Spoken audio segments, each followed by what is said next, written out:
இது news first prime time sunrise. அனைவருக்கும் இனிய காலை வணக்கங்கள். நீங்கள் இணைந்து கொள்வது பிரைம் டைம் சன்ரைஸ் காலை நேர பிரதான செய்திகளுடன். இன்று ஆகஸ்ட் மாதம் 19ஆம் தேதி செவ்வாய்க்கிழமை.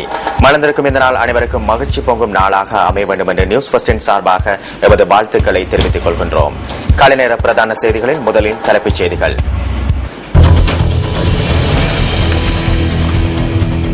வறட்சி நிலவிய சில மாவட்டங்களில் மழை, நீர்த்தேக்கங்களில் நீர்மட்டத்தில் மாற்றமில்லை, நீர்ப்பாசன திணைக்களம் தெரிவிப்பு. கொழும்பு மாவட்டத்தில் இருநாள் விசேட டெங்கு ஒழிப்பு வேலை திட்டம்.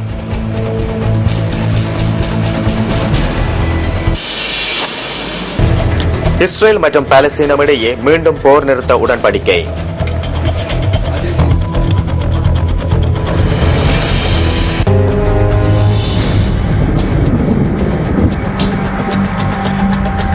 வறட்சி நிலவிய பல மாவட்டங்களில் நேற்றிரவு மழை வீழ்ச்சி பதிவாகியுள்ளது. அனுராதபுரம், அம்பாறை மற்றும் பொலனறுவை ஆகிய மாவட்டங்களில் நீண்ட இடைவெளிக்கு பின்னர் மழை பெய்துள்ளது. இன்றைய வானிலை தொடர்பான தகவல்களை அறிந்து கொள்வதற்காக வளிமண்டலவியல் திணைக்களத்தின் வானிலை அதிகாரி அனுராதபுரம், அம்பாறை மற்றும் பொலனறுவை ஆகிய மாவட்டங்களில் நீண்ட இடைவெளிக்கு பின்னர் மழை பெய்துள்ளது. யாழ்ப்பாணம், கிளிநொச்சி, முல்லைத்தீவு, வவுனியா, திருகோணமலை மற்றும் மட்டக்களப்பு மாவட்டங்களிலும் மழை வீழ்ச்சி பதிவாகியுள்ளமை குறிப்பிடத்தக்கது. அம்பாறை மாவட்டத்தில் 6 மாதங்களாக நிலவிய வறட்சியை அடுத்து நேற்றிரவு முதல் மழை பெய்து வருவதாக எமது பிராந்திய செய்தியாளர் தெரிவித்தார். அனுராதபுரம் மாவட்டத்தில் 35 பாகை செல்சியஸாக காணப்பட்ட வெப்பநிலை நேற்று முதல் 25 பாகை செல்சியஸாக குறைவடைந்துள்ளதாக அனுராதபுரம் மாவட்ட அரசாங்க அதிபர் மஹிந்த செனவிரத்ன தெரிவித்தார்.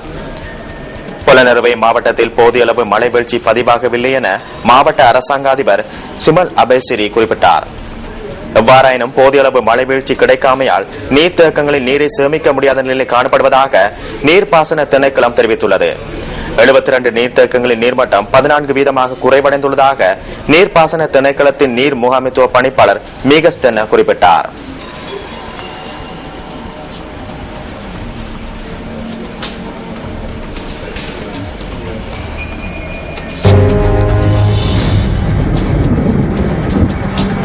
இன்றைய வானிலை தொடர்பான தகவல்களை அறிந்து கொள்வதற்காக வளிமண்டலவியல் திணைக்களத்தின் வானிலை அதிகாரி கே சூரியகுமாரனுடன் நாம் நேரடியாக தொடர்பினை ஏற்படுத்துகின்றோம்.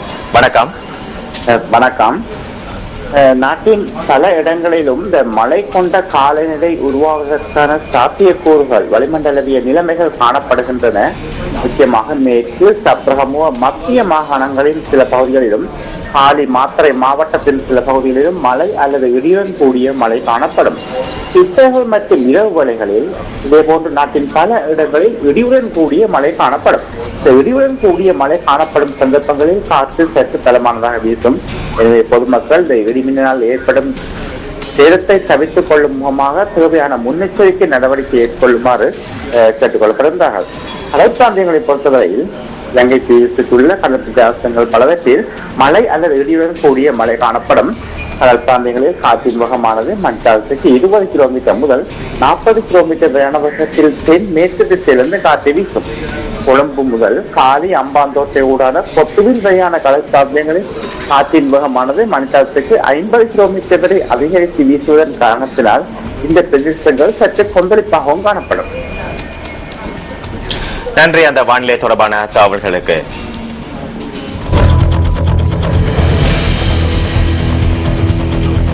கொழும்பின் சில பகுதிகளில் டெங்கு ஒழிப்பு விசேட வேலை திட்டம் முன்னெடுக்கப்பட உள்ளதாக கொழும்பு மாநகர சபை தெரிவித்துள்ளது. கொழும்பின் கிழக்கு மற்றும் வடக்கு பகுதிகளில் நாளை மற்றும் நாளை மறுதினம் விசேட டெங்கு ஒழிப்பு வேலை திட்டம் முன்னெடுக்கப்பட உள்ளது.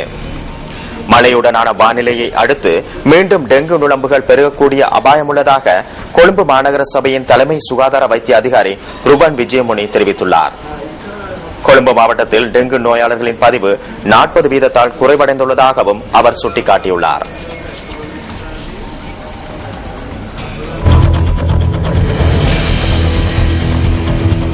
இலங்கையின் அபிவிருத்தி பயணத்தில் எதிர்நோக்கப்படுகின்ற பிரச்சினைகள் மற்றும் சவால்கள் குறித்து ஆராயும் 4வது பாதுகாப்பு மாநாட்டின் 2ஆம் நாள் இன்றாகும். இன்றைய இரண்டாம் நாளுக்குரிய மாநாட்டில் பாதுகாப்பு மற்றும் பிராந்திய பூகோள ரீதியில் எதிர்நோக்கும் சவால்கள் தொடர்பாக கலந்துரையாடப்படவுள்ளதாக தேசிய பாதுகாப்பு மற்றும் நகர அபிவிருத்தி அமைச்சின் ஊடக மையத்தின் பணிப்பாளர் பிரிகேடியர் ருவன் வணிகசூரிய தெரிவித்தார். India, Afghanistan, Pakistan, Malaysia, Indonesia மற்றும் ஐரோப்பிய நாடுகள் உள்ளிட்ட 60க்கும் மேற்பட்ட நாடுகளைச் சேர்ந்த பிரதிநிதிகள் இம்முறை மாநாட்டில் கலந்து கொண்டுள்ளதாக பிரிகேடியர் ருவன் வணிகசூரிய குறிப்பிட்டுள்ளார். தற்போதைய சமாதான சூழல் அபிவிருத்திக்கு வழங்கும் பங்களிப்பு தொடர்பிலும் கடந்த சில வருடங்களாக நாட்டில் ஏற்பட்டுள்ள முன்னேற்றங்கள் குறித்து நேற்று கலந்தாலோசிக்கப்பட்டுள்ளது. இந்த மாநாடு எதிர்வரும் 20ஆம் தேதி வரை நடைபெறவுள்ளது.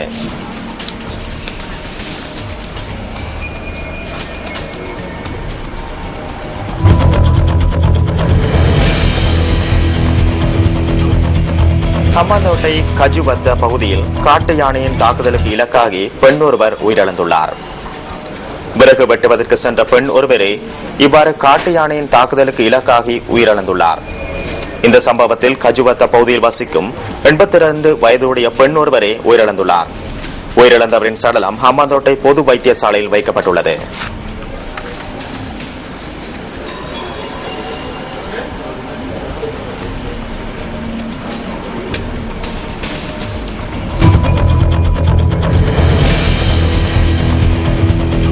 கொழும்பில் உள்ள அனைத்து திரை அரங்குகளையும் விசேட சோதனைக்குட்படுத்தப்பட்டுள்ளதாக கொழும்பு மாநகர சபையின் பிரதம சுகாதார வைத்திய அதிகாரி டாக்டர் ருவன் விஜயமுனி தெரிவித்தார்.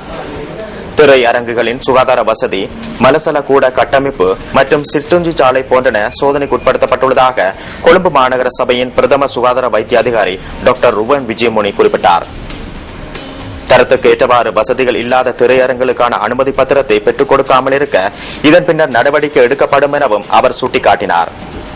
ஒரு மாதத்துக்குள் சகல வசதிகளும் உரிய முறையில் சீரமைக்கப்பட வேண்டும் என நேற்று சோதனைக்குட்படுத்தப்பட்ட திரையரங்குகளின் பொறுப்பாளர்களுக்கு அறிவுறுத்தல் விடுக்கப்பட்டுள்ளது.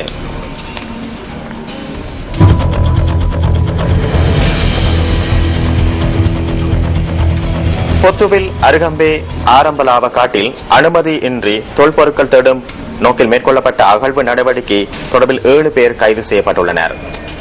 கிடைத்த தகவலுக்கு அமைய அருகம்பே போலீஸ் விசேட அதிரடிப்படையினரால் மேற்கொள்ளப்பட்ட சுற்றிவளைப்பின் போது சந்தேக நபர்கள் கைது செய்யப்பட்டுள்ளதாக போலீஸ் ஊடக பேச்சாளர் அலுவலகம் தெரிவித்துள்ளது. அகழ்வு நடவடிக்கைக்கு பயன்படுத்தப்பட்ட உபகரணங்கள் போலீசாரினால் கைப்பற்றப்பட்டுள்ளது. சந்தேக நபர்கள் கிரிந்துவல, ஜாயல, அல்பிட்டிய, மொனராகலே மற்றும் பொத்துவில் ஆகிய பகுதிகளை சேர்ந்தவர்களாகும். சந்தேக நபர்கள் இன்று பொத்துவில் நீதவான் நீதிமன்றத்தில் ஆஜர்படுத்தப்பட உள்ளனர்.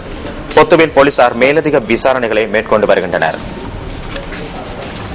இத்துடன் பிரைம் டைம் சன்ரைஸ் காலை நேர பிரதான செய்தி நிறைவு பெறுகின்றது. தொடர்ந்தும் சக்தி டிவியில் பிரஸ் ரிலீஸ் நிகழ்ச்சியோடு இணைந்திருங்கள். வணக்கம். Hotline 0114-896-896 www.newsfirst.lk. Feedback at newsfirst.lk.